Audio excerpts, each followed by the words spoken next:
MSW Media. Hello, and welcome to the Martin Sheen Pop. Hey everyone, Charlie Sheen here, and I am taking over my dad's podcast for a special episode. You're getting a twofer, me, Charlie Sheen, and my dad, Martin Sheen, sharing stories, debating poetry, and maybe even talking about some serious shit. Welcome to the show, Charlie. Great to be here, and I gotta say, I love what you're doing, Pop, but let's face it, if we're gonna talk about that archaic poem, Casey at the Bat, I gotta put my own spin on it. Well, okay, that sounds good, but what do you know about hosting a podcast? Who cares? The good news is, I know you, and that's the beauty of it. So let's just have some fun and see what happens. Okay, I think I'm with you, but what are we going to call this special episode of my podcast? I think something, I don't know, completely outside the box, like maybe the Sheens. Then let's do this right. Hello, and welcome to the Sheens Podcast special episode. Let us begin. Batter up. So, Casey at the Bat. Whose idea was this? It was yours. Really? I thought it was one of your favorite poems. No, in fact, truth be told, the first time I actually ever read it in this lifetime was during our recording of it. Should we have a listen? I mean, we might as well. Good. Then let's do Casey at the Bat, take 4. Could I get an introduction if you just Yeah, I'm Charlie sure. Sheen. Okay. Hey there, Charlie Sheen here, and I am going to read Casey at the Bat by Ernest Lawrence Thayer from 1888. I'm going to try not to put my modern day spin on it. Okay. So we're going to trade stanzas? We're going to like ping pong them? Yeah, why not? Okay. You want to? If we went one after another, who would start? You. Okay, you want me to start? So I'll do every other one? No. This is a practice of the reading of Casey at the Bat. Okay, all right. You ready, Charlie? Sure. It looked extremely rocky for the Mudville Nine that day. The score was 4-2, with an inning left to play. So when Cooney died at second and Burroughs did the same, a pallor wreathed the features of the patrons of the game. A straggling few got up to go, leaving there the rest, with hope that springs eternal within the human breast. With hope that springs... With that hope. Oh, sorry, yeah. With that hope that springs eternal within the human breast. It sounds like you're in the 17th century, and I'm in like the early 90s. You know what I'm saying? I do. I mean, you sound vintage and regal and connected to it, and like you freaking wrote it. I sound like the guy you grabbed off the corner. So I don't think so. All right, keep going. Let's see what else we got. For they thought, if only Casey... See, this is the other one. Yeah, I'm starting to get this guy's rhythm. For they thought if only Casey. That's what it is. Yeah, okay. And his quotes have destroyed that discovery. For they thought if only Casey could get a whack at that, they'd put even money down with Casey at the bat. But Flynn preceded Casey, and likewise so did Blake. And the former was a puddin', and the latter was a fake. So on that stricken multitude a death-like sentence sat, for there seemed but little chance of Casey's getting to the bat. Pause. But Flynn went wrong. How do we know Blakely is despised? Or that the other guy's a puddin'head. Exactly. There's no context. None. He's just assuming Yeah, that everybody kind of has their backstory exactly. of these yeah. players. And like, where in the season are they? Yeah, that's true, too. They're either at the start or the end of the season. What do you say? Yeah. It feels like, I mean, they've made such a deal about this one significant, specific at-bat. It's the bottom It half has of the to be- ninth and right. the home, right? Right. Yeah. What are the stakes of this game? Yeah, what did Blake and what's his name do? I don't know. I mean, are they facing the same pitcher? Who are they playing? Who are they playing? That's true. I never thought of that. Is it hidden in here somewhere? Who is the road team? You're right. Yeah, hadn't thought about that. Was there a specific game? Was there, because I did a little bit of research on this after we did it, of course. Oh, you did? I didn't. Yeah, the one thing that I did look into, though, was that who Casey was based on. Who was that? because it predates Ruth significantly. Oh, yeah, I'd say. But they still they don't know. Who he was. Yeah. This is What true. kind of threat is he really, other than being this giant guy that rubs dirt all over himself? What are we doing here? Mighty Casey. Mighty Casey. It's the symbol. Yeah, It's it the is. image Yeah. more than the reality. Right. What was Casey's last name in this poem? Casey at the bat. At the At the bat. It's Bat. Middle name is At the. Yeah, it's just interesting that you fall out of the sky right into this game, and you're supposed to just go along with everything that's being assumed. You know? Okay. All right. Yeah. Where were we? Okay, Sorry. good. Go on. Here we go. To the bat. But Flynn let drive a single to the wonderment of all, and the much-despised Blakely tore the cover off the ball. And when the dust had lifted, and they saw what had occurred, there was Blakely safe at second, and Flynn a hugging third. Then from the gladdened multitude went up a joyous yell. It rumbled in the mountain tops, it rattled in the dell. It struck upon the hillside and rebounded on the flat. For Casey, mighty Casey, was advancing to the bat. There was an ease to Casey's manner as he stepped into his place. There was pride in Casey's bearing with a smile on Casey's face. And when responding to the cheers, he lightly doffed his hat. No stranger in the crowd to doubt 'twas Casey at the bat. 10,000 eyes were on him as he rubbed his hands with dirt. 5,000 tongues applauded when he wiped them on his shirt. Then from the withering pitcher ground the ball. But then when the withering pitcher ground... It's writhing. Then when the writhing pitcher ground the ball into his hip, defiance glanced in Casey's eyes, a sneer curled Can we pause? on Casey's lip. And now... What is like a writhing pitcher? He's writhing. Right. But why that specific adjective? Why that description?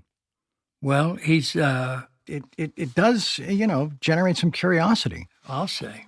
When you're not totally focused on, oh my God, how do I say all this vintage shite? And you can kind of take a step back and get a feeling for what this thing's about. Okay. All right. And now the leather-covered sphere came hurling through the air. And Casey stood a-watching it in haughty grandeur there. Close by the sturdy batsman, the ball unheeded sped. That ain't my style, said Casey. Strike one, the umpire said. From the benches, black with people, there went up a muffled roar. Like the beating of the storm waves on the stern and distant shore. Kill him! Kill the umpire! Shouted someone in the stand. And it's likely they'd have killed him had Case had... And it's likely they have... Kill him! Kill the umpire! Shouted someone in the stand. And it's likely they have killed him had not Casey raised his hand. With a smile of Christian charity, great Casey's vision shone. He's still... Schmuckus. Schmuckus. He's still... With a smile of Christian charity, great Casey's vision... Okay. With a smile of Christian charity, great Casey's visage shone. Visage. All right. With a smile of Christian charity, great Casey's visage. Jesus Christ. You want this one? I'll take with. You take the rest? Okay. It's the Sean that's screwing me up. It needs to be shown is the thing. That's all right. We'll just live with the non-rhyming nonsense, All right. With a smile of Christian charity, great Casey's visage shone. He stilled the rising tumult. He made the game go on. It's like that's what it wants to be. I mean, the guy should have written, he made the game his own. Made the game his own. That's what he should have written. Say it. Nah, we can't rewrite this, man. That his great-great-great-great-granddaughter will come knocking on our door, No, it's public Don't domain. answer. She Oh, can. okay. Dave's not here. Visage Sean. Okay. All right, let's get past this. With a smile of Christian charity, great Casey's visage shone. He stilled the rising tumult. He made the game go on. He signaled to the pitcher, and once more the spheroid flew. But Casey still ignored it, and the umpire said, "Strike two!" "Fraud!" cried the maddening thousands. The echo answered, "Fraud." But one scornful look from Casey and the audience was awed. They saw his face grow stern and cold. They saw his muscles strain. And they knew that Casey wouldn't let the ball go by again. The sneer is gone from Casey's lips. His teeth are clenched in hate. He pounds with cruel vengeance his bat upon the plate. And now the pitcher holds the ball, and now he lets it go. And now the air is shattered by the force of Casey's blow. Somewhere. You can feel, more so me than you, an increase in the pace as you get towards the end, because you're like, oh my gosh, I'm almost out of this maze. Oh, that was the end, right? That's one of the ends. That's one of the ends. This thing will never end. Oh, somewhere in this favored land, the sun is shining bright. The band is playing somewhere, and somewhere hearts are light. And somewhere men are laughing, and somewhere children shout. But there is no joy in Mudville. Mighty Casey has struck out. We continue with this special episode of the Martin Sheen podcast with my guest, Charlie Sheen, and part 2, the interview. Charlie, the year 2025 was a challenging and productive year for you, to say the least. Your autobiography was published just as the documentary, a.k.a. Charlie Sheen, was presented on Netflix. Did you have any expectations or anxiety about how they would be received? Or how did you feel when you saw the documentary and you read your autobiography? Hi, it's nice to be here. All right, let me start again. I'm fine. How are you? Let me start again. It's interesting because the tone of my intro had something sort of ominous about it. Like I'm going to tell a story about the night my ship sank to the bottom of the harbor with like 85 people on board. So, Charlie, yes, the year 2025, which is just ending, was so challenging and productive for you. Thank you. Thank you. Yeah, it was a doozy. Congratulations. Your autobiography was published just as the documentary, a.k.a. Charlie Sheen, premiered on Netflix. Yes. They debuted within like 6 hours of each other. Did you have... They should have made the doc play when you opened the book. Well, I was going to ask you about the recording because, in fact, you recorded the book here in the studio. In that very chair that you're sitting in. Okay. Yeah. Can you feel the vibes? I can, in fact, yeah. So, I heard you mention that you were pleased with the recording and that it went very well. How does one get it? Where do you purchase the audiobook? Amazon. Amazon. Okay. Yeah. Fair enough. There's also bookofsheen.com and a few websites like that, but I think the easiest place to locate it, but book and audiobook, is Amazon. Okay, which did you prefer? I preferred the written. You did? I liked the recording. The gentleman to your right might debate that. Talking about our engineer, Bruce Greenspan. Yes, Bruce G. So, yeah, we had a producer. He thought that, he was terrific, but he was willing to move on quite frequently. Did you notice? Oh, yeah. And I just, when you can tell that it didn't click, that it didn't have that rhythm, didn't have that thing, how you heard it before you said it. Yeah. So I reread stuff, easily 5, 6, sometimes 10 times. Would you agree? It was, yeah. No, I was a bit of a perfectionist about it. Okay. But at the same time, I was kind of tasked with not wanting it to feel manufactured or forced. I wanted to keep it conversational, but still focused on the details of the mood and all the description and the tone of the stories, Okay. So you were pleased with the final result? I haven't listened to it. You've never heard it? I haven't, no. Wow. No, because I kind of feel... I do feel that it's a bit of a fool's errand because I don't know what would be gained from that. I know what I learned doing it, but then am I then to influence myself with my own work from something that's kind of locked in a time capsule? But you didn't have any choice for the final selection of what takes were used in the For the book, you're talking, yeah. Aren't you curious about what they decided to use?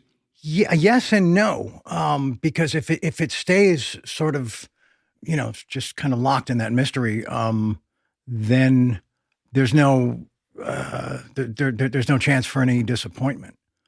Because if I own the memory just from my point of view, just from my chair, then attached to that, the final outcome that I didn't have a hand in, then it can, and I've had this happen in the past, it can tarnish that original experience. I see. But you're referencing like something you filmed and did a number of takes, and then you had to let it go. You were not the one to make the final choice. Take and the most specific example of that was when I hosted Saturday Night Live back in 2000 or 01, somewhere in there, and I never watched it, and I went a couple of years without watching it because I really enjoyed the experience. I mean, it's a lot of work and it's pretty complicated. Yeah. Anybody who hasn't done it has really no idea what they're stepping into. I can relate. Now, when you finished that night, was your first thought, "Wow, I can't wait to do this again"? No, I wanted to find a place to hide. And quickly too. Mine neither. That wasn't me. No. Yeah, no, that was one and done. But I had just amazing memories from the night. Yeah, and they were all surreal, and they sort of existed in that, like those Polaroids that drift past in the mist, and then Tony Todd, who everybody knows, my dear friend of 1,000 years, and he's in the doc, and he's a lovely presence in the doc, and a lovely presence in my life. Yeah, he talked me into one night watching the SNL. Okay. And what was your response? I hated it. And I made a decision that night, inside that moment, that I was never going to be led to that place again by anyone. Were you ever invited to do a second turn on Saturday Night Live? I was not. No. I was not. They wanted to Neither was I, incidentally. Yeah, how about that? We got that in common. No, they asked if I wanted to throw my hat in the ring and sort of add it potentially to the whole promotional tour book doc, and I just said no. No. Okay. No. You could have thrown mine in there. I could have done that, yes. But anyway, so just getting back to having never listened to the audiobook. Okay. But maybe on some road trip in the future to Carmel or something that times out. Okay. Something that's 8 hours from here. I will put it on. Okay. But if I get in a car accident and then my excuse is, "Hey man, I'm sorry, I got distracted. I was listening to my book." Like, where do you go from there? I mean, what if you're the arresting or the attending cop? How do you interpret that?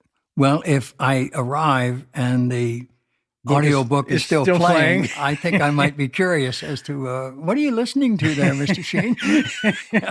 Wow.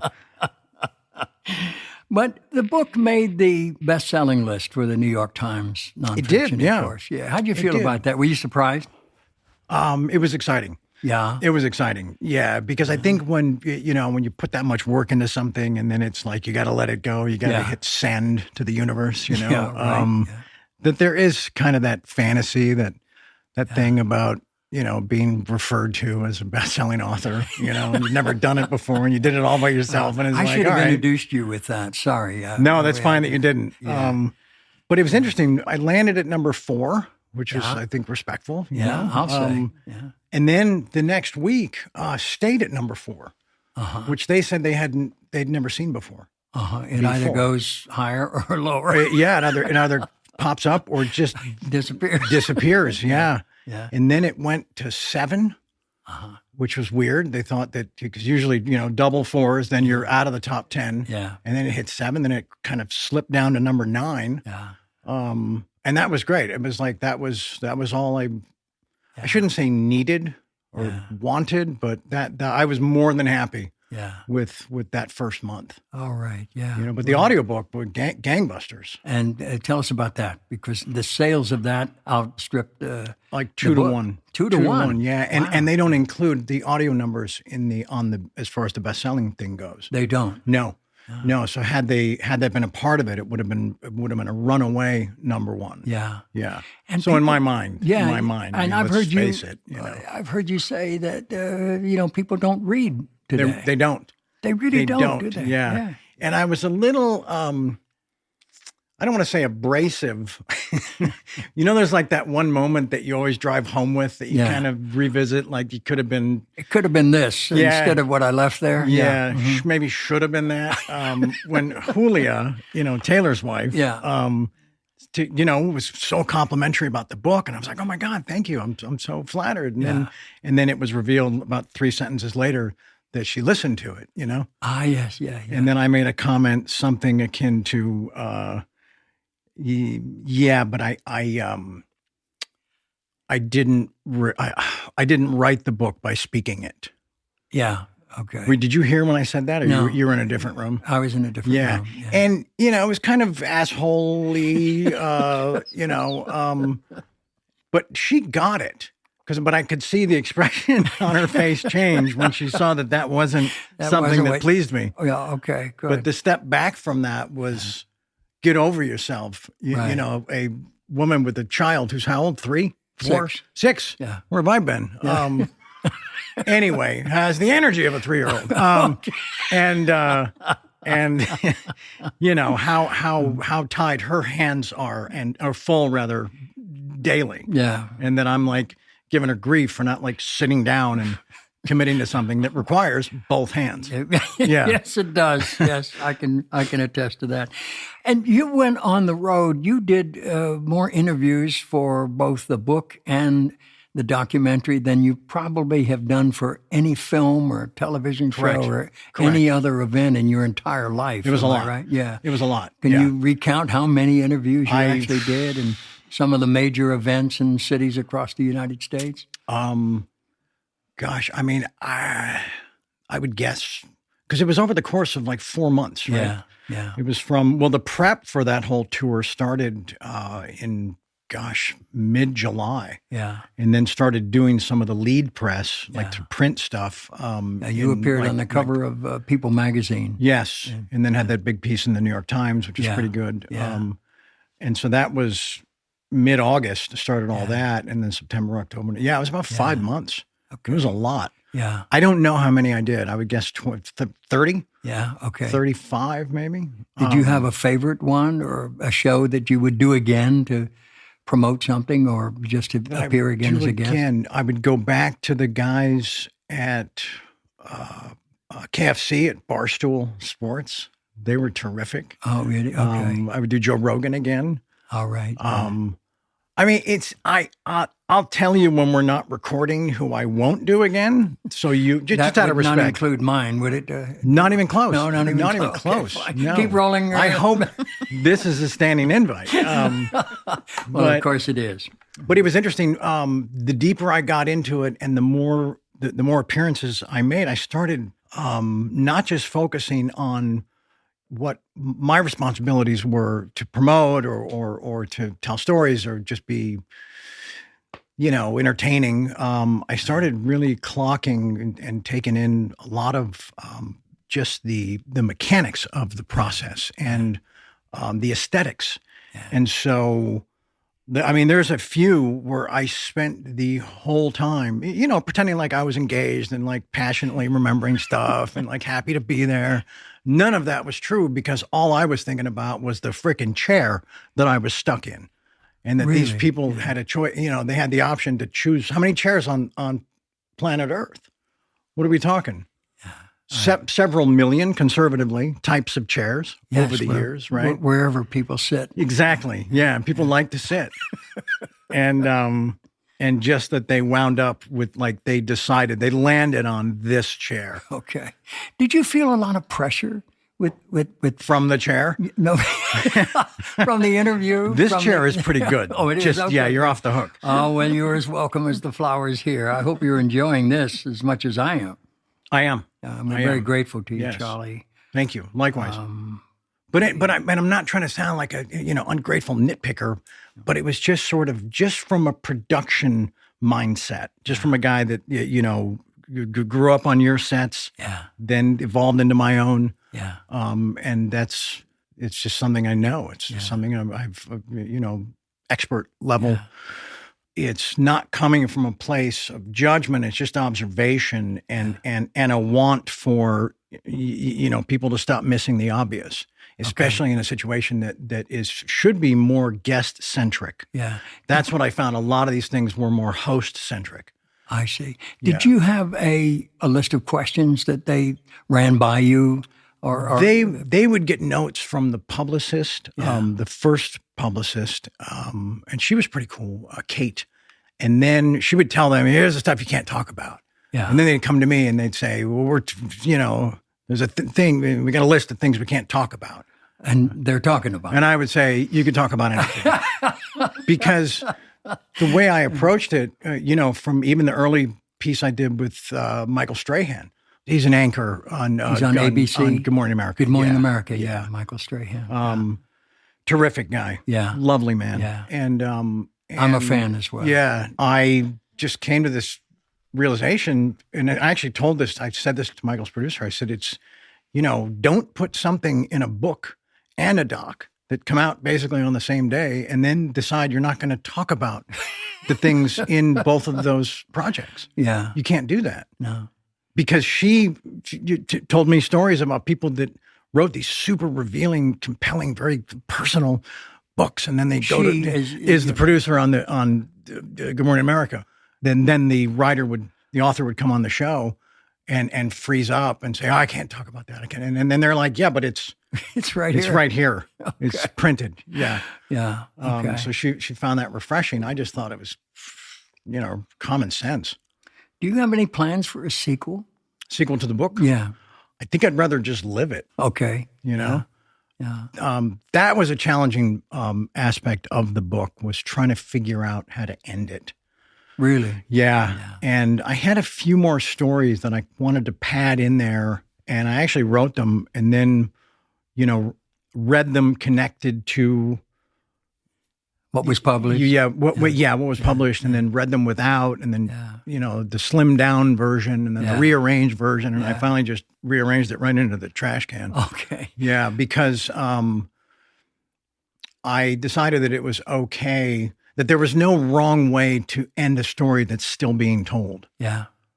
And so that's a good point. Yeah, thank you. I went with a bit of a Sopranos ending. Well, I can tell you this, that your mother was very pleased with the kudo to her at the end of the book. Right on. Yeah, and she's here with us now, Janet. Mom, right behind me. Mama Sheen is here. Pardon my back. I'm trying to keep Dad in a... Can I say I love all sides of you? I appreciate that. Thank you. Yeah. I'm trying to keep you in the cone of focus. Okay. Yes. You've mentioned that you are now in the process of forming your own podcast. I'm thinking about it. Yeah. I'm thinking about it because that's another thing that tour generated, was a real curiosity. Right. Not just what's wrong with this chair, but why am I in the guest chair? Yeah. Is how you're the only one in all of show business and in the public eye that does not have a podcast. Does not have a podcast. Yeah. So what's the story there, Charlie?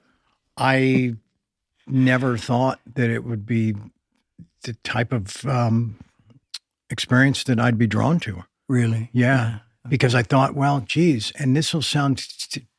There's no way to present this that isn't going to be predominantly arrogant.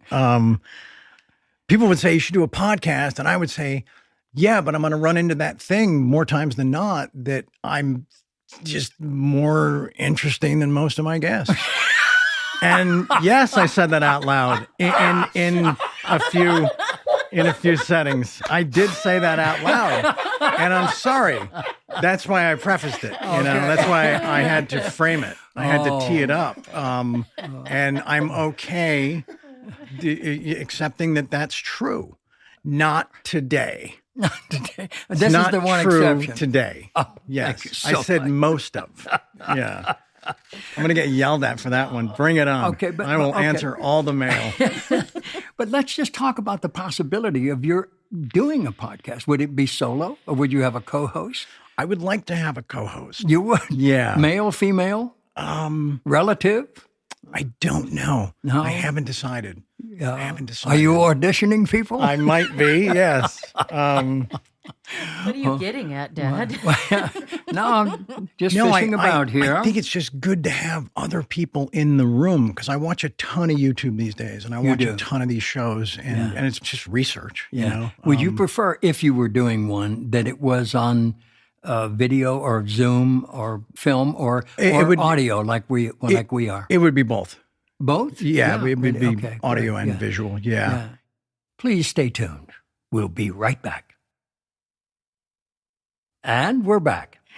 Well, do you want to talk a little bit about what's impressed us over the last few years is your parenting? Oh, wow. A little bit. Yeah, I appreciate that. We are so very Thank you. fond of all of your children, but we've gotten to know Bob and Max, and we're extremely fond of those two wonderful characters. That's awesome. And we thank you for bringing them into our lives. What's the best part of parenting? Well, let's start with the worst part. The expectations. Really? Yeah.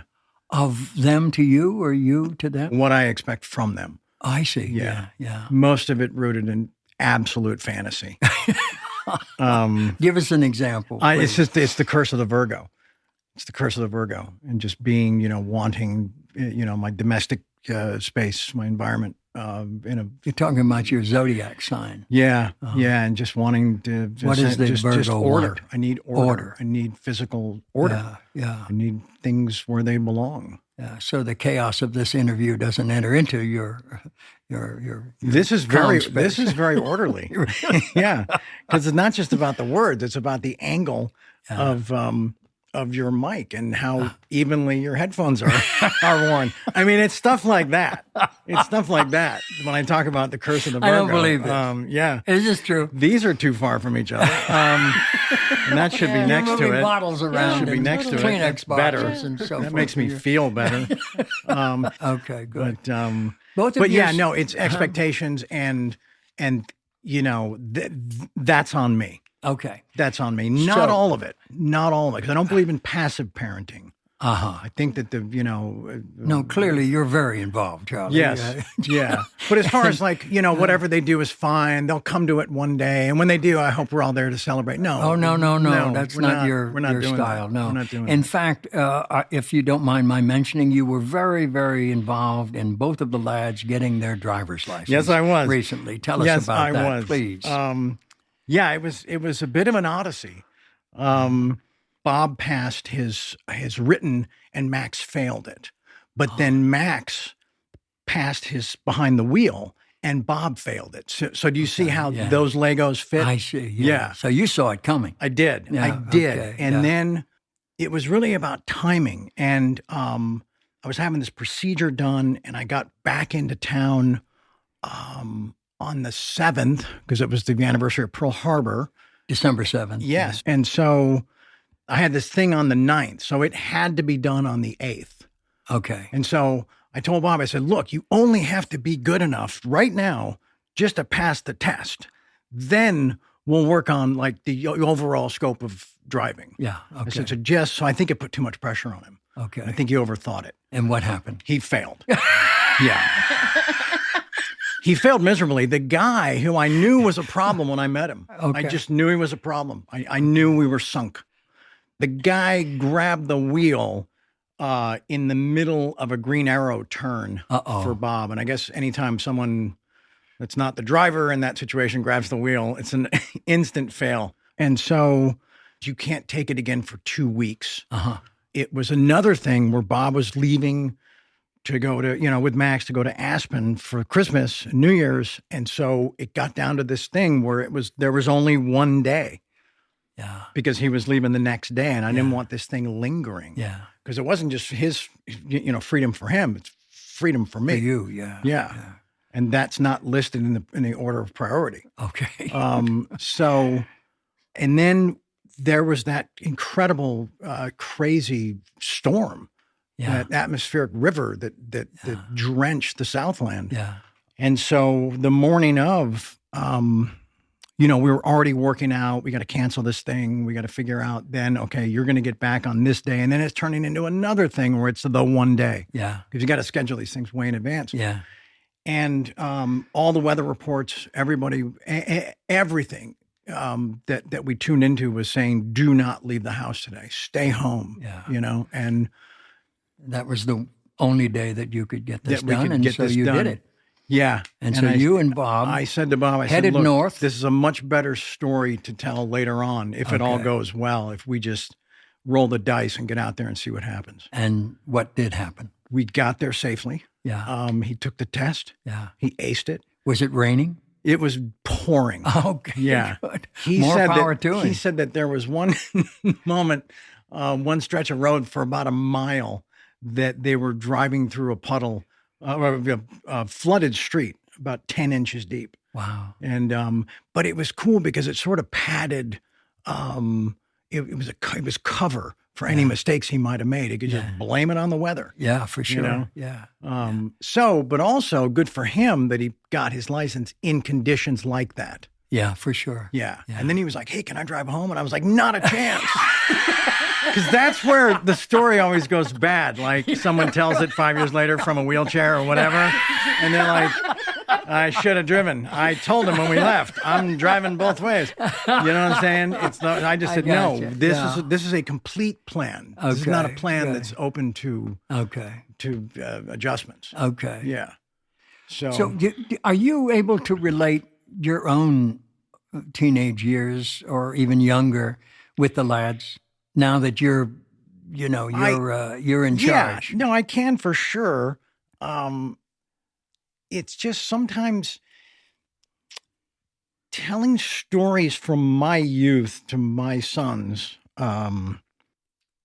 it requires more energy than just a normal story to someone who's already up to speed with everything. Does that make sense? Yeah. Okay. Because you got to give kids these days the backstory on everything.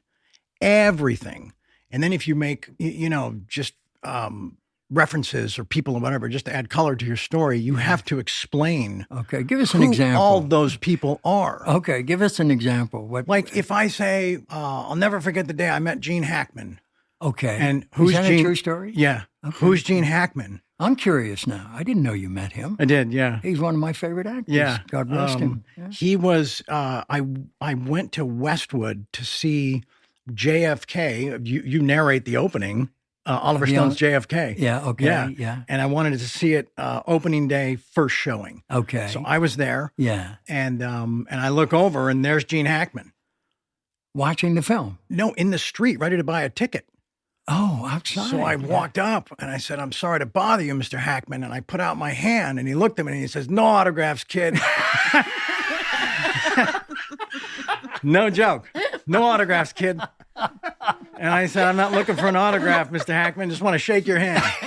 He was like, all right, that's fine, I guess. And he shook my hand, went in the theater. That's my whole Gene Hackman story. You've never seen him before or since? No. Wow. Yeah, no autographs, kid.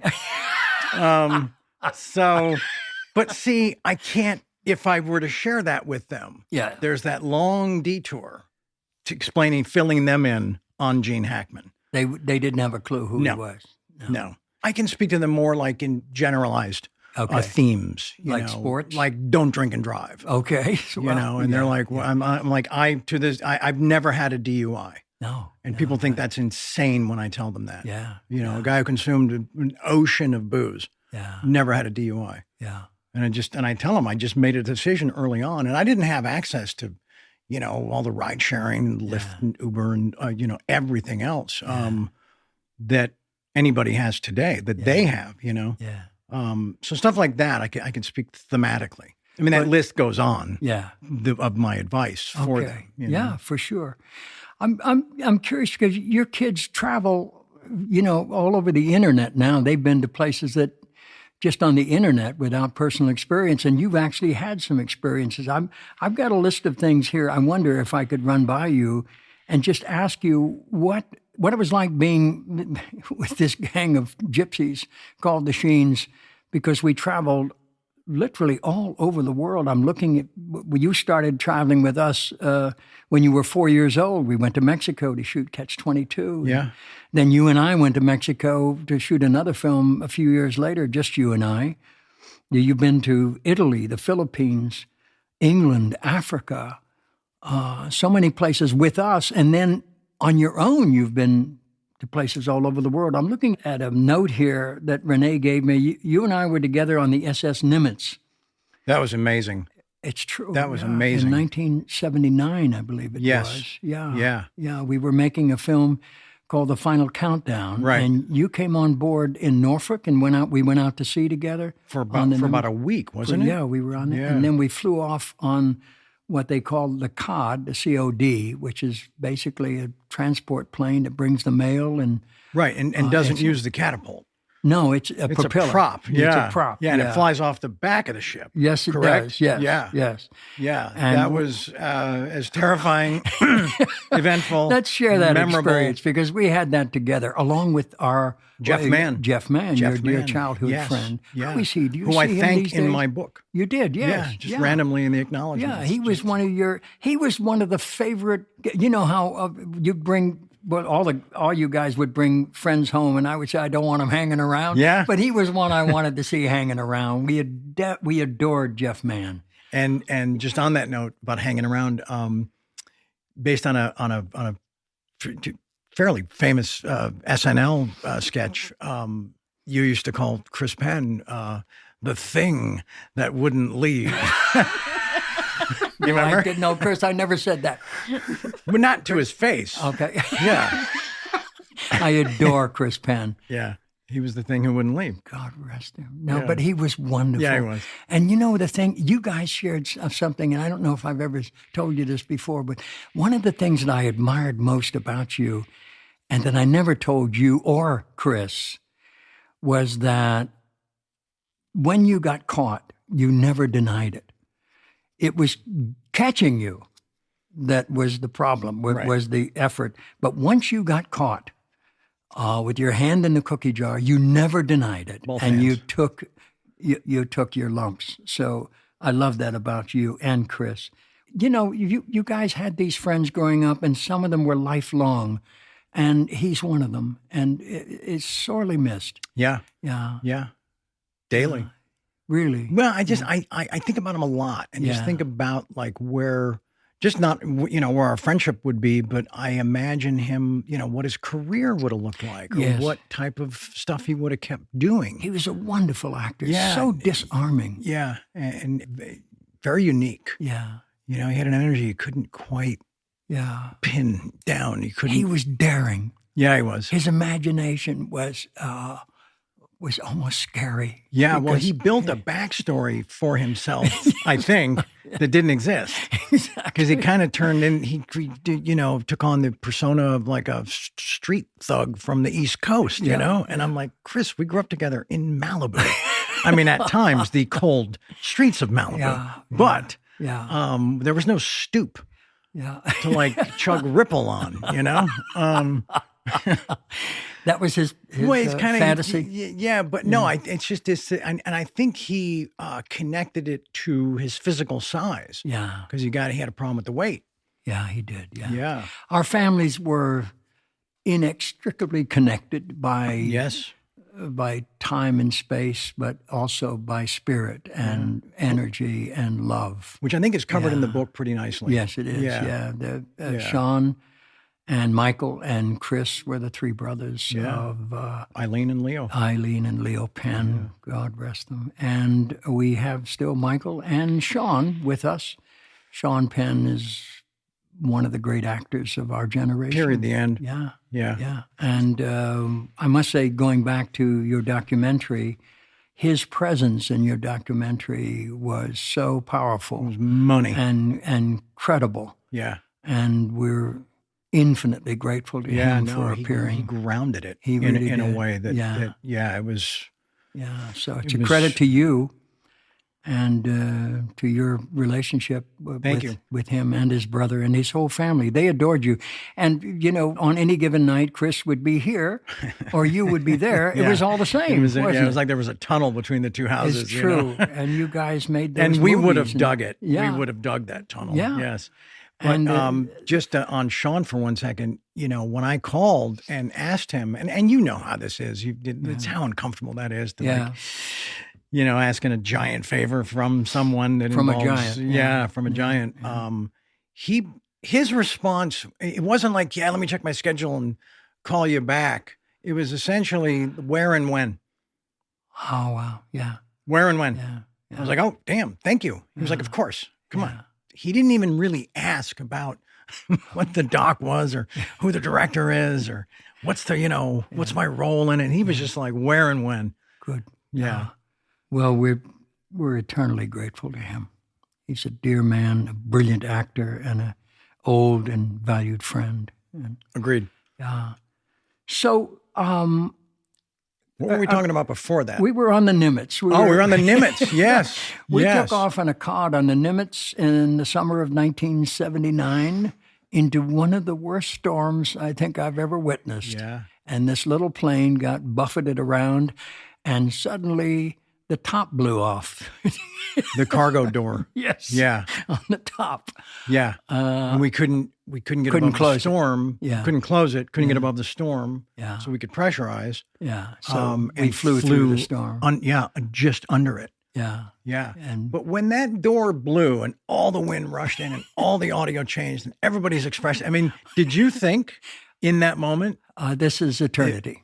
Yeah. Yeah. We're there. Yeah, I did too. Yeah. I thought it was over. I looked at you, and I think you saw the same look on me that I Yeah. saw on you. This is it, kiddo. This is it. And there was our dear friend, your dear friend, Jeff Mann. Jeff Mann, thinking, "What the hell am I doing on this?" He was probably like- laughing. He probably found it was. funny. Yeah. Good Oh. gosh.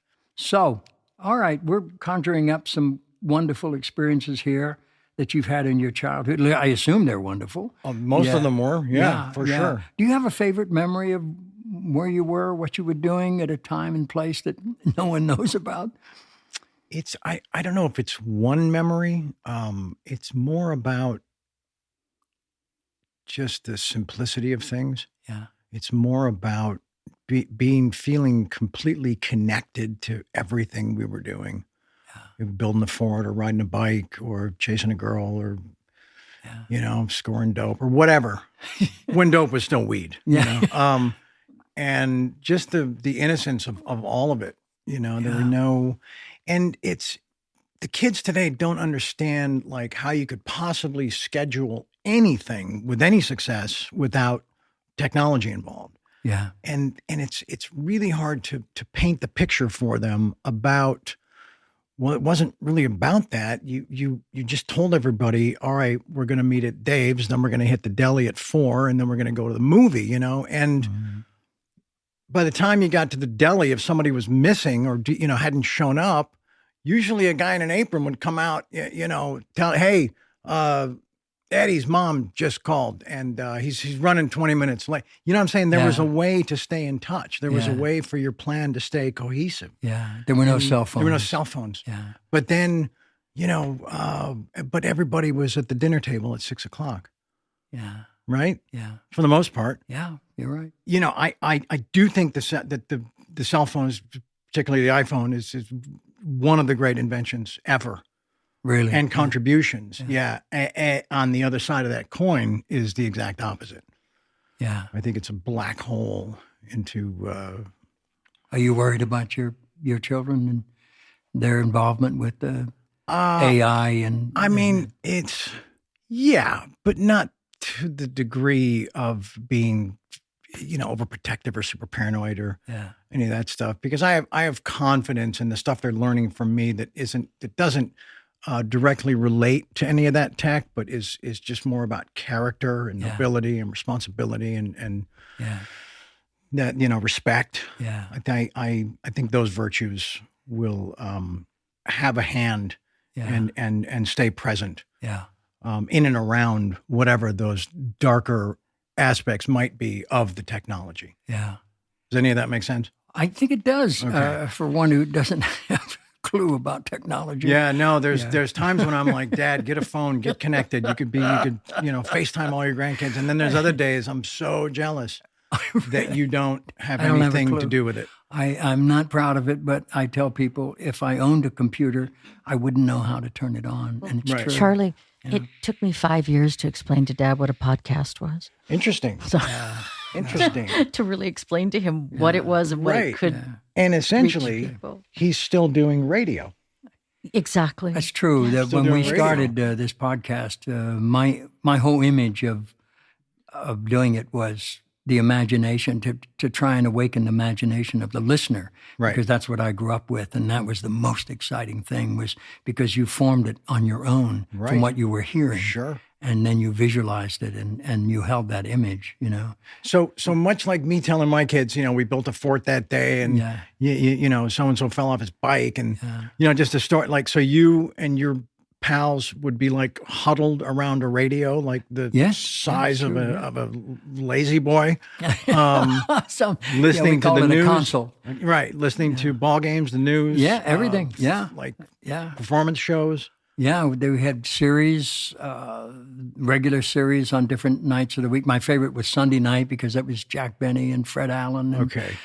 And Charlie McCarthy and Edgar Bergen and all of those half-hour comedies, variety shows, and they were just and a Hall of Fame lineup you just mentioned. Yeah, for sure. Yeah. And so then were they serialized? Yes, all of them were serialized. Okay. And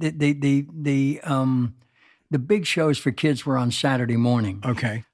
We would have on the radio. On the radio, wow. Yeah. All of these series. Yeah. Then the dialogue amongst your mates would be referenced to those shows. Got it. Yeah. And trying to predict what next week's reveal might be. Yeah, for sure. And the weeknights were the shows. The latest we could stay up was like 8:00, 8:30. Thursday nights was Mr. Keen, Tracer of Lost Persons. Okay. And The Shadow. And Cats and Jammers, and there was Tracer, as in like a skip tracer? Trying to find missing persons. Got it. Okay. Yeah. So not like a bounty hunter. No. Okay. No. He was like a police officer in a special unit. Okay. Yeah. Did he have any psychic powers? No. He just had a lot of skill. Got it. Mr. Keen, Tracer of Lost Persons. I'm going to find an episode of that and listen to it. Also, The Lone Ranger was very, very popular. I'm sure. Hi-Yo Silver, The Lone Ranger rides again. Off to the beat of, what is the music in the background, Janet? The William Tell Overture? William Tell Overture. Right. So, radio I grew up on and loved. And so when we started doing this podcast, I told Renee, I said, let's speak to a radio audience and see if we can get people interested. And well, we got you interested. I'm here. I'm here. Yeah, I tuned in. I tuned in and showed up.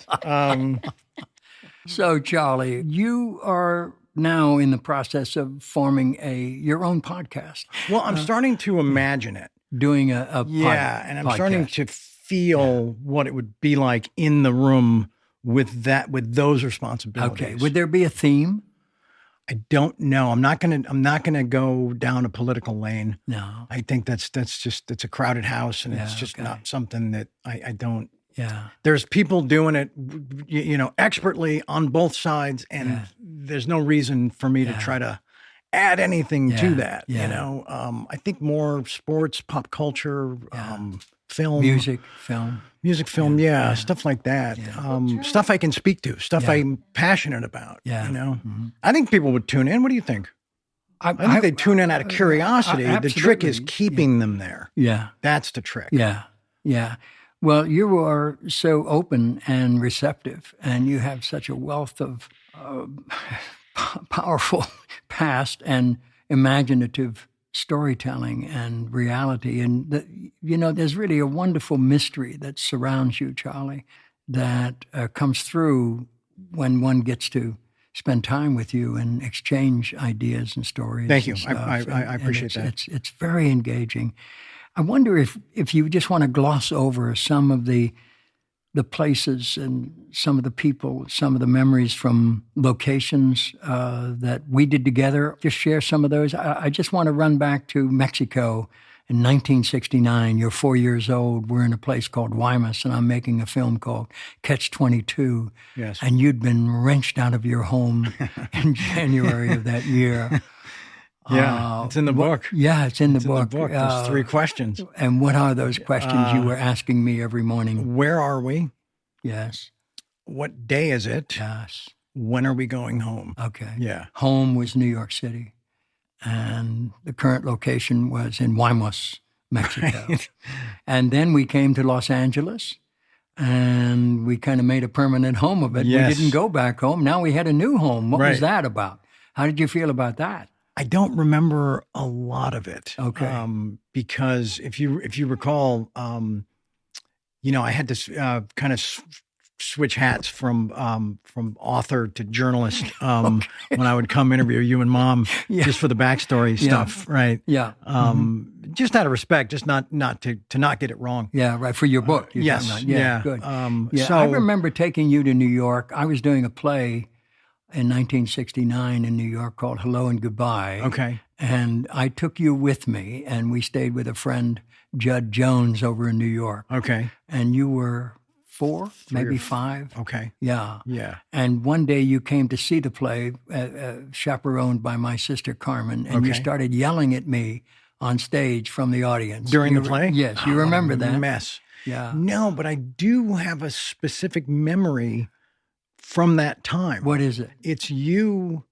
Do you remember your wardrobe from that play by any chance? I had overalls. Okay, Yeah. because in my mind it's a jumpsuit, Okay. which is close. Yes. Same category, Yes. right? Yeah. And it's an alley. It's like a brick building alley, Okay. and you're talking to someone. It's midday, Okay. probably in the fall. When did you do the play? In the Do you remember? fall, Okay. yeah. And it's the reason that chapter in the book exists about the cowboy costume with the hernia surgery, and that Oh, my it's that whole God, thing yeah. about are our memories from a photo we glanced Okay. from that moment, yeah. or are they actually from being Yeah. in that moment? Okay. But that is, I don't think there's a photo in our archives of you in that outfit in a brick building No. alleyway. There isn't. I don't think there is. No. No. In fact, we know there isn't. You and I went through we all of went them. through. Yeah. Trust me, I definitely. So that's an imprint that is Yeah. organic. Okay. So you remember having a surgery when you were just a child? Well, not really. Oh, No. you remember But being told? I remember seeing a photo of me in the cowboy costume Okay. going to surgery, Okay. right? Janet has signaled that you were 2 years old. Okay.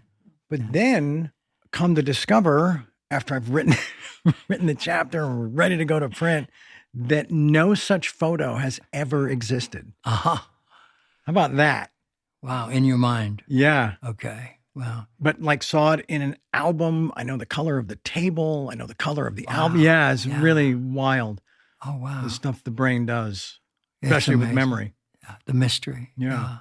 What is one of your favorite childhood memories, if you can recall such now? It was stuff with the Heaths, with the twins, Kim and Steve Heath. That You was, went to school with them. Yeah, we met in the 3rd grade. Okay. And it was stuff that it usually involved Chris, the Heaths. Chris Dave, Penn. Yeah, Dave Anderson didn't show up till 6th grade. Okay. He was a latecomer. And so, yeah, there's not like specific memories. But it's just a feeling, just that connection of friendship, Okay. and what it meant, because it was really all we had, Yeah. Well, then of course, we discovered movies, we discovered making short films, Yeah. Super 8, Yeah. which I think opened a door, Yeah. For sure. opened a portal, Yeah. probably. There's some wonderful footage from those days in the documentary. Yeah. Yeah. Yeah, and it's really cool that's the first time anybody's really seen that stuff. Yeah. And the way True, yeah. the director, Andrew Renzi, assembled it and presented it and Yeah. had all the editing and just Yeah. how much work went into that. Yeah, for sure. Yeah. It was crafted masterfully. Yeah. But it's just some days it's a memory of walking to the market, or shoplifting at the pharmacy, or just, you can still taste things from those memories, if that makes sense. Yeah. You know, it's like the thing that you and I have talked about in the Philippines was the constant scent of burning rubber. Yeah. It was just and it permeated everywhere and anywhere, right? It seemed to be, yeah. And when I stepped off the plane to go back and do platoon, the identical scent was in the air and in my nose in a half a second. Wow. And it was a flood of, whoa. Yeah. It's been 10 years. Yeah. And this is really happening. Yeah. And here we are again. Yeah. You went into a lot of your time as a child on Apocalypse Now, and then related it to Platoon years later. Yes. Yeah. And I related it without relating it. Yeah. Because I felt like that would be kind of the paint by numbers version of, and wow, this on Apocalypse was so similar to this other thing. You know, I felt like that was cheesy. But I was going to leave that up to the audience. Yeah. Mm-hmm. Yeah. Let them figure it out. Okay. We're going to take a brief pause now, but please don't go away. There's a lot more to come. Welcome back. Thanks for staying with us as we continue. What's your favorite film? My favorite film? No, that you've done. That I've done? Yeah. I don't think I've made it yet. Really? You mean of the ones I have made? Yeah. Just as far as just Platoon, is it? It's not Platoon. No. It's not your best performance? We can't. No. How do we judge that? No. How do we judge that? No. We can't. You know what I'm saying? Yeah. I mean, is Apocalypse your best performance? I can't tell. You see? No, yeah. Yeah. Yeah. I like pieces of things, yeah. You know. What about Wall Street? I like pieces of that, it. Yeah. My favorite Incidentally, film, I loved you. I loved you in Wall Street. That's hilarious. No, recently I saw a clip of it recently, and it was very gratifying. Was it? Yeah, was it good? That. Yeah, okay. Very good. Was it us or was it something else? It was actually Michael doing the Greed speech, and he was but it was just a clip, but he was giving a tribute to Rob Reiner and his wife Michelle. He was talking about them and just referencing. Yeah. My favorite film, the one I'm proud of, is Major League. Major League. Yeah. And it's really withstood the test of time. Yeah. It's was on recently. Oh, it was? Yeah. No, it hits every note. Yeah. And it's a love story disguised as a baseball movie. Okay. you know? Yeah. It's really about Jake and Renee, you know? And it's just the influence that it's had, the way it revived baseball in Cleveland. I mean, essentially, made people want to care again, want to be passionate again, want to believe in something. Yeah. I want to mention that your mother grew up in Cleveland. Well, there's that connection as well. Yeah. So it and it's interesting to, you know, meet parents that have handed that like a rite of passage, a baseball torch that's passed when they watched that film with their kids when they saw it as a kid. Yeah. You know? Yeah. So that's pretty rewarding. Yeah. If you had a choice to do a remake of any film you've done, which one would it be? Which one would it be? A remake or a continuation? Continuation, let's say. Like a reboot? Yeah. You still think you could pitch? No. No. No. I mean, it'd be. You wouldn't want to. You'd have to ask the audience to jump through so many story hoops that it was like an emergency scenario, and he was the only guy, and they signed him to a 1-hour contract in the dugout, you know. And somehow, by some loophole in the rule book, he comes from out the turn of the century, here he comes. He's allowed to do this. Yeah. He wouldn't be a pitching coach? Yeah, he could do that. Sure. Yeah. But then it's not. Is that what Not the the audience? same. That what the audience wants? You I know? have to tell you this. I think I did, but I'm going to share it with the audience. Mexico? No, Major League had just opened, and I had not had a chance to see it.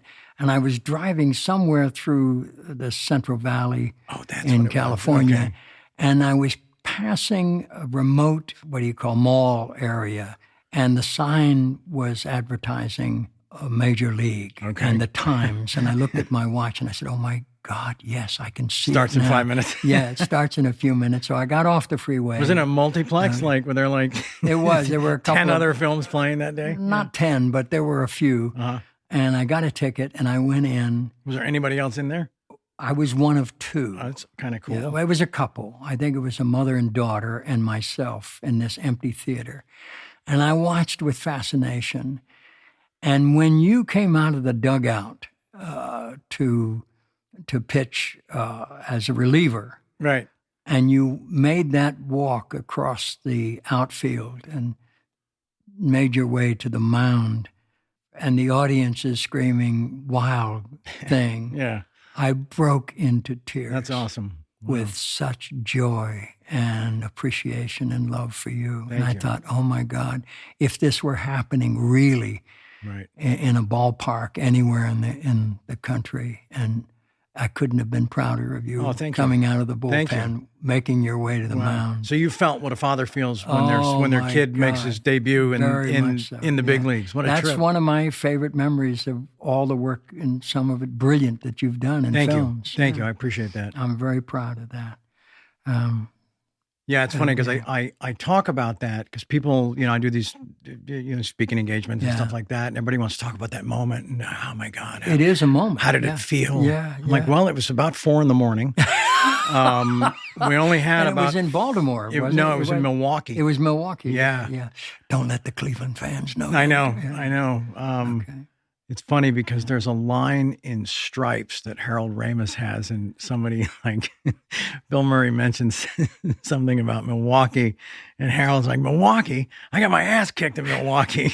So I can't hear the word Milwaukee without hearing that, the late, yeah. great Harold Ramis. Okay. But yeah, we had about 40 people left in the stands. That's it. Hanging out by a thread. Oh my God. And I'm out there, and they had to do that one establishing shot of me with the other pitchers in the bullpen, you know. So we got that, and then had to make that walk. And there were so few people, they had to scrunch them all up to the far right-hand side of the frame. This is before AI. Yeah. Oh, yeah. There's one, I guess you can't really, there's an effect in Major League that because no AI had to be hand-drawn literally on the film. It's the ball going into Willie Mays Hayes, Wesley Snipes, his glove when he makes that over the wall home run robbery catch. Oh, really? In the big game, yeah. Oh. And he made the catch. I mean, he was super athletic. I mean, he couldn't hit. He couldn't hit water if he fell out of a boat. But he was great at everything else, right? And so he leaped, and he was well above the wall, and he kept making the play, kept pulling the ball back, but you couldn't see the ball. Oh, I see. David Warr, the guy who directed it and wrote it, he was like, "How do we fix this?" And somebody was like, "I know a guy." Someone could that draw like, it. yeah, some animator from the 50s or something, and he put the ball in his glove. Yeah, it was kind of a trip. But yeah, that whole walk was about as unheroic as it possibly could have been, just given the elements of that specific night. Amazing filmmaking, isn't it? Yeah, it's a trip. Yeah. What actually happened and what we actually see. Yeah. And how we're made to feel. And then how we feel and the stuff that we remember watching a movie. Yeah. It's never really about the scene or the co-star or the content or whatever. It's usually about something that happened, like you remember, like at lunch that day, or somebody showed up that day, or something went wrong right after that scene. Yeah. You know what I'm saying? It's the stuff that's sort of outside the lines, right? Yeah. What do you visualize for your kind of immediate future? I know you've been very busy still promoting the book and the documentary, and you're still doing a lot of interviews, and you do a number of these where you go and sign pictures and meet your fans. Shows. Yeah, they're called Comic-Cons. Well, I don't so much do the Comic-Cons. I did one in Pittsburgh. Yeah. And I prefer the sports conventions. You do? Yeah. What's the difference? The difference is it's all athletes. Yeah. It's all athletes. Okay. And so Mostly retired athletes. Yeah. Yeah. Yeah. And so it's I don't know, I just have an easier time talking to great athletes about their achievements than other actors about their movies, you know. Does the ego come into play? With the athletes? No, the actors. I mean, we both know the answer to that. I wasn't going to venture it.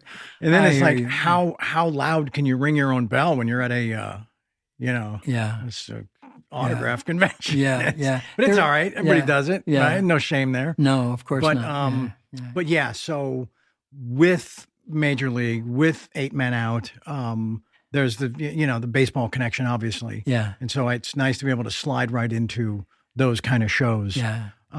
Having never played any sport professionally, No. but I have a Yeah. front row invitation, so Yeah, that's pretty well, cool. Speaking of playing with professionals, one of my favorite memories with you is playing with Michael Jordan. Yeah, And that, how that the way that was handled in the doc, yeah. I thought was phenomenal. Yeah, it was. Yeah. I was very proud of that. Yeah. I love the first episode of the doc. Yeah. Yeah. Yeah. That's all Renzi. Yeah. You're talking about the director? Yeah. Yeah. The second episode, I think, was all Netflix. Oh, really? And I'm You not think- hacking on them, No. especially since they're about to own everything. Yeah.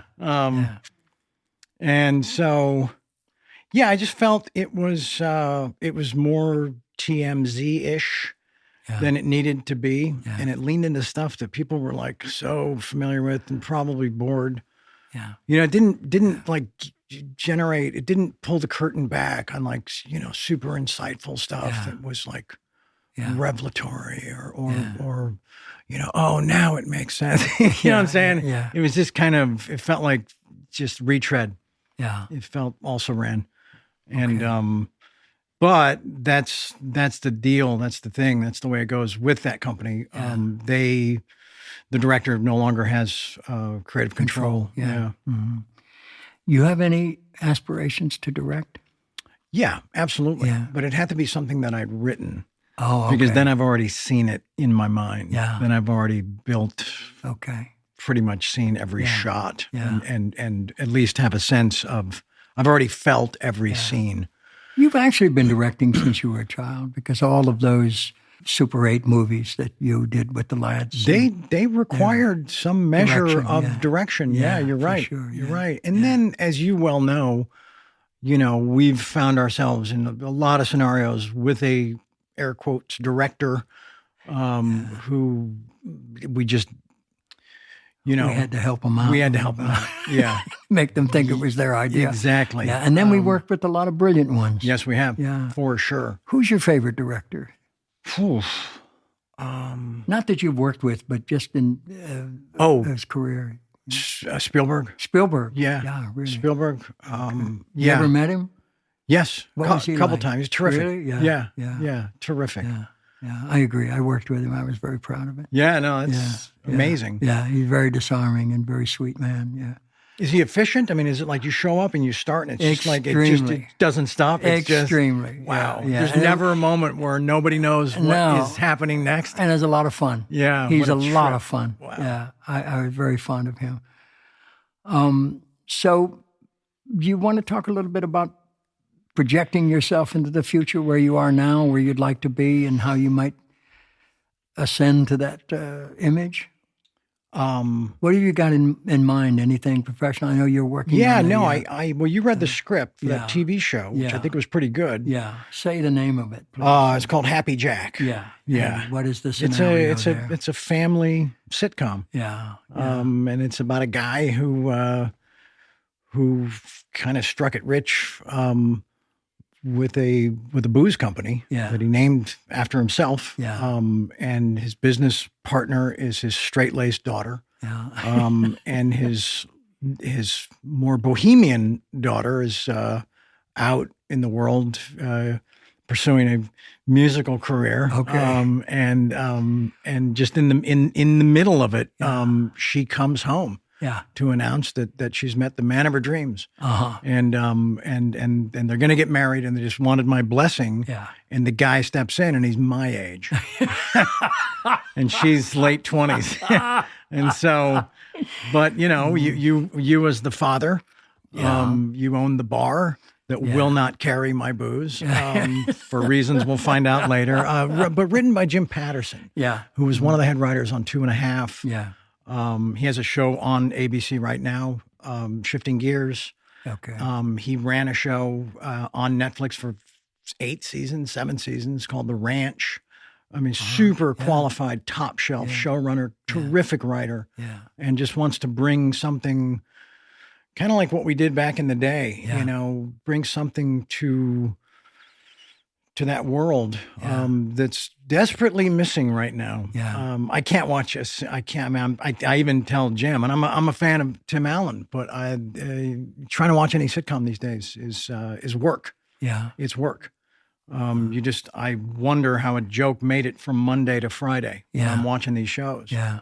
And I've been spoiled with the kind of writing talent that joke didn't make it to Monday afternoon. No. And but so you were, of course, an integral part of one of the great sitcoms I appreciate ever. that. Thank you. Thank you. you. 2.5 Men. But we were told when we went on the air that the sitcom was dead and it was all about reality television. And you guys don't stand a chance. And how dare you think you can crash this party? And we're like, all right, everybody take it easy. Yeah. Take it easy. Just let us, You're talking about the first season I'm talking about of 2.5 2.5, Men. yeah. Yeah. And which is covered in the book. Yeah. And so it's funny because I don't get to 2.5 till like page 290 Okay. of the 350-page book, Yeah. which I think a lot of people appreciated. Yeah. If it opened with like, oh, here's all that crazy stuff, everybody would been like, pfft. How are you and John?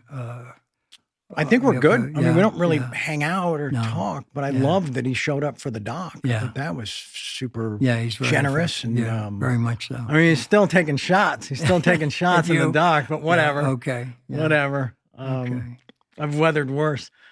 So we're still waiting to hear how happy Jack can possibly become. And where it might land. Yes. Yeah. Any prediction or? I don't have one at no. this point. It happen any day. Could happen any minute, actually. So maybe I'll have to take a break from this podcast to go back to work again. You're going to have to work your schedule around this. Oh, you hear that, Renee? Yeah. Okay. But no, one of the things, and it's really cool to get in the moment real-time feedback from the fans, from the people, and I would just pose it to the crowd at whatever thing I was at and just say, I'm now seeing terrific material for the first time in 20 years. Really? Both drama and, mostly drama. The only comedy that I really liked was, the only one I was interested in was the thing that Jim wrote. Yeah. And so, and I would just pose it to the audience, what do you guys think?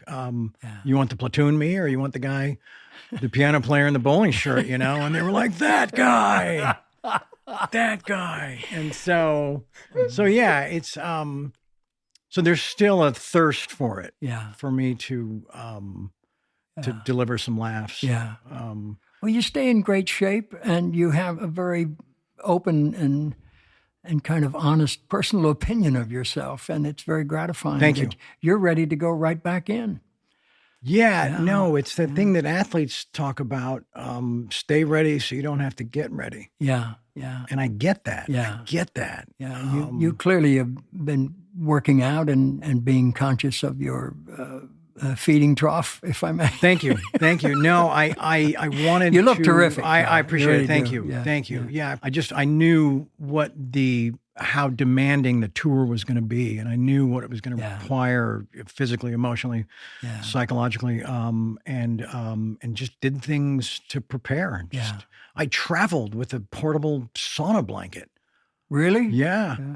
And it was like transporting a dead body from across state lines all over the country. But I committed to it. Okay. Because I knew how I felt starting the day with that thing at home. So why not have that same feeling, that same preparation on the road?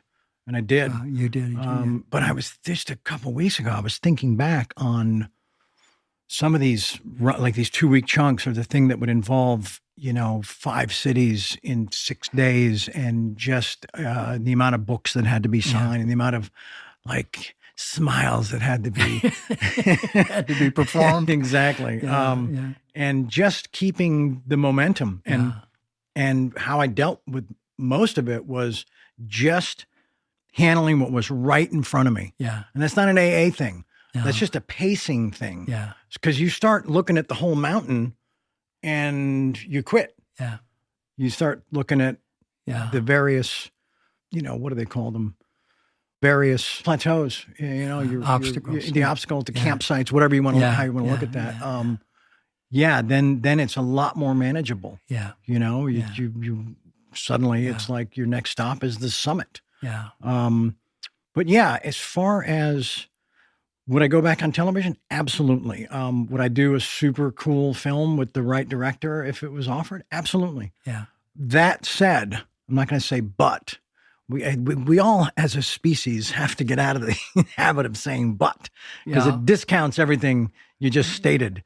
So I think the fix to it is, in addition, okay, right? Okay. In addition to what I just said, if the welcoming party, if the reception, if the thing in the podcast world turns into something that is sustainable, that checks every box, if you know what I mean, then I'd be a fool not to cannonball it in the deep end. Yeah. Okay. And this is not a hobby. If I do this, this is a job. Yeah. That I'll approach like any other. Yeah. With the same preparation, the same passion, the same just emotional investment. Yeah. If you're going to do something, do it right. Yeah. Make them jealous, make them proud. Okay. Right? That's a bumper sticker. Make them jealous, make them proud. Make them jealous, make them proud. You heard it right here. I have a question for you. For me? Yeah. So, I'm 60. Mm-hmm. But you know this. You're that connected. Okay. Your research team is that good. Yeah, okay, yeah. And... Well, you don't look 60. I'll say that. I appreciate it. Thank you. I don't feel 60. No, you don't act 60. I don't want to be 60. But we're born into this thing where it's like where this, you're 60. This arbitrary set of time rules that are measured and imposed. And you just have to say, okay. Okay. All right, I'm 60, whatever you say. I'll stop wearing the funny hat. Okay. But it's... But just career-wise, your renaissance, your great resurgence with the West Wing, and I'm not saying you were in the toilet before that, but I have seen photos of you in FX makeup from like a sci-fi show. No, that wasn't me. That wasn't you? No. Okay. Star Trek, I'm sure think, it's not. No. And that, I feel like that was like a few months before West Wing. Yeah, no. I have no. So is that a version of the No, toilet? I'm not sure it was That's the me. sci-fi toilet? Sci-fi toilet, yeah. It flushes in reverse? For the record, Charlie, I was 59. 59, okay. When I started the West Wing. Okay, so I have a And shot, I is what was you're saying. 66 when I completed it. Okay. And I still felt like I was still on track. I could have done that show for another 7 seasons. Wow. And why didn't you? Did you leave or did they write you off? No, or your term ended? It came to an end. Yeah, it came to an end. But it's suspended reality. Yeah, it's true. Couldn't they have just said, this isn't in real time, people? I think there was a lot of second guessing only after the fact when they realized it had a second life. It's now in its 4th or 5th life with Netflix. They just picked it up again to run it again. But the original show. The original not show. Not a reboot. No Okay. reboot. Yeah. There was a lot of talk about doing a movie based on it with all the characters. That never came to fruition, obviously. But the fact that it's still going, you know, that people are still relating to it. Sure. And young people are seeing it for the first time. That's A lot awesome. of young people say, oh, well, we've heard about this thing called the West Wing. And they are intrigued by it and say, my God, this was on 25 years ago. Wow. Wow. Do you remember it was on the same night as Spin City? Yes, And we in used our to first meet season. we used to meet at the condo Yeah. and watch both, didn't we? This in is the first season. before DVR and all that stuff, right? Yeah, for or sure. right on the cusp of DVR. Yeah, it was. And so, and then the ratings. 1999 was the year. Yeah. And the ratings the next day. Yeah. Like West Wing was like, curing cancer. And we were down in the low 50s causing it. And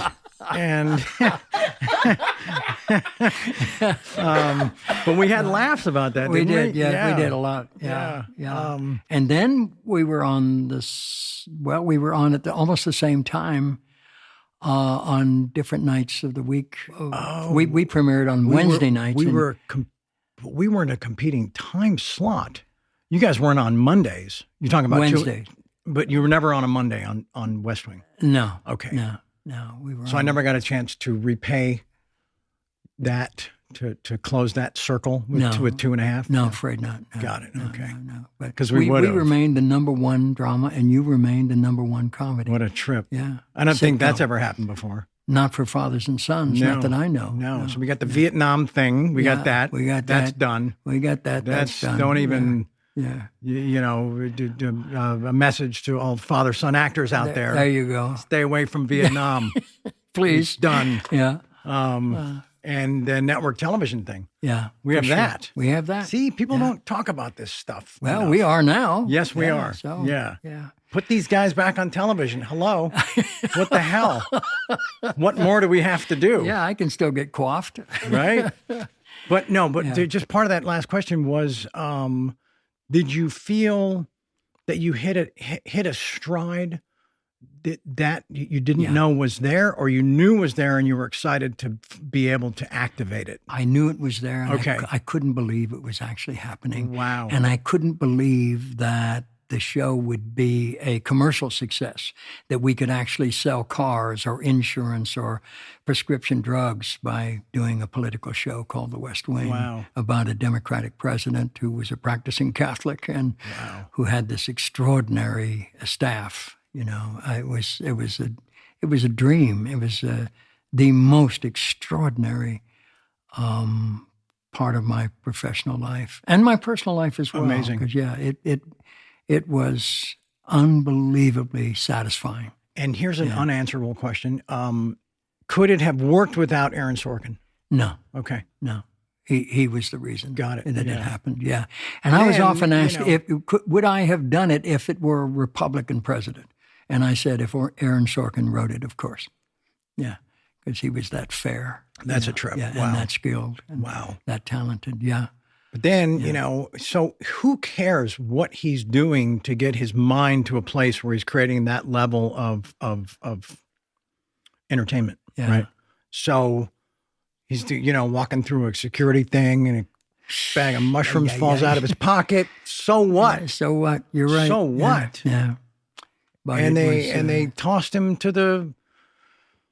well, it wasn't that exactly. I think, Wasn't he that wrote, kind of the beginning of it?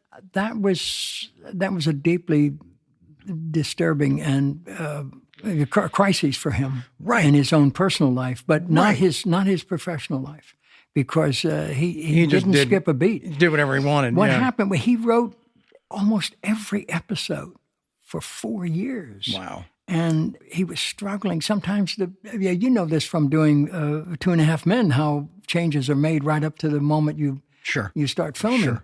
And the pages would still be warm, and some of the changes. And every color of the rainbow. Yeah, and every color of the Yeah, rainbow. for sure. And equally as exciting and truthful and as professional as from the beginning. I mean, it got better and better and better and better. Got it. And we were on this extraordinary ride, this roller coaster that kept going as long as he could keep writing. Wow.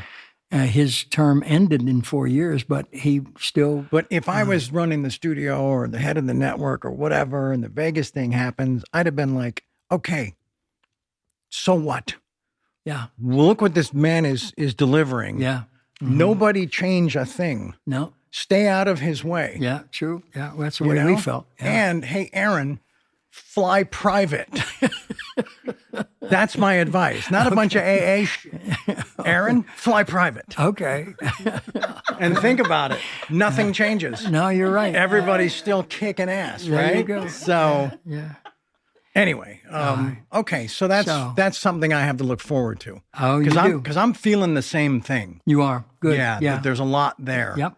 And if it's going to be directed into a mic, with lighting that I feel handsome and coiffed in. And good chairs. And good chairs. And good chairs.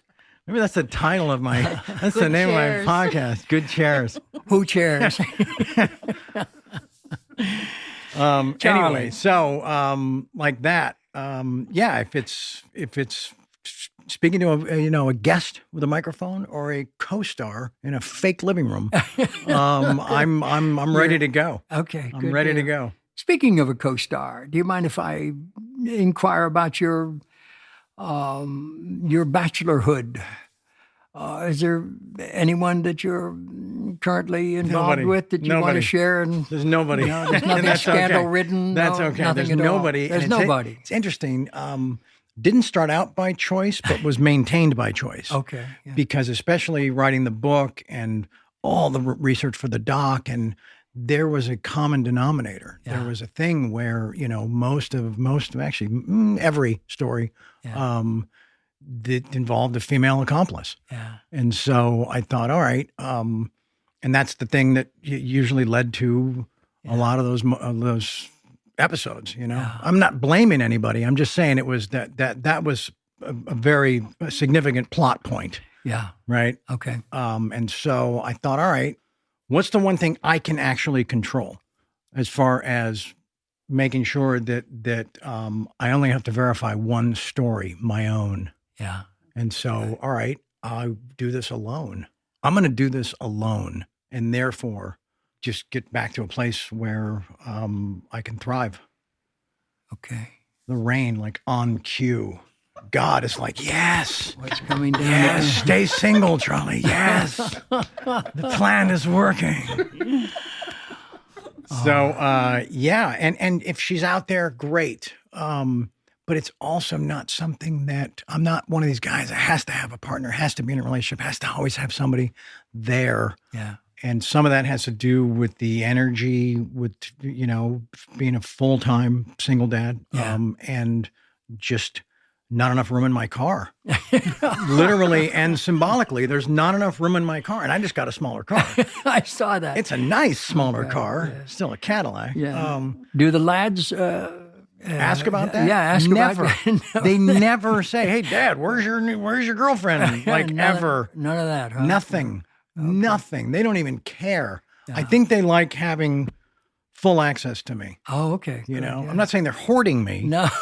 But they're not competing for me, which is cool. I think it's cool. Well, we'd love to hoard you, Charlie, I appreciate that. But we're going to have to let you go now with gratitude and admiration. Oh, right on. We're just very glad and very happy that you agreed to do this. Hey. Thank you for joining us, and thank you for listening. Do I say thank you also? If you wish. Thank you for listening. Oh. And thank you for hosting, Martin Sheen. And thank you for sitting, Charlie. Amazing. Well, Charlie, I'm happy you took an interest in what your old man's doing and joined me here in the studio. I must admit, it was a lot of fun, kiddo. Yeah, for me too, Pop. Well, you're welcome on my podcast anytime you want. Seriously? Yeah, sure, anytime. Well, that's great, because I got this list of ideas that I wanted to share with you. And a list? A whole list? Yeah, add-ons, a couple of music cues, maybe a different logo, guest suggestions, improvements. May I see that list, please? Did I tell you how much I enjoyed having you on my show? Anytime, Pop.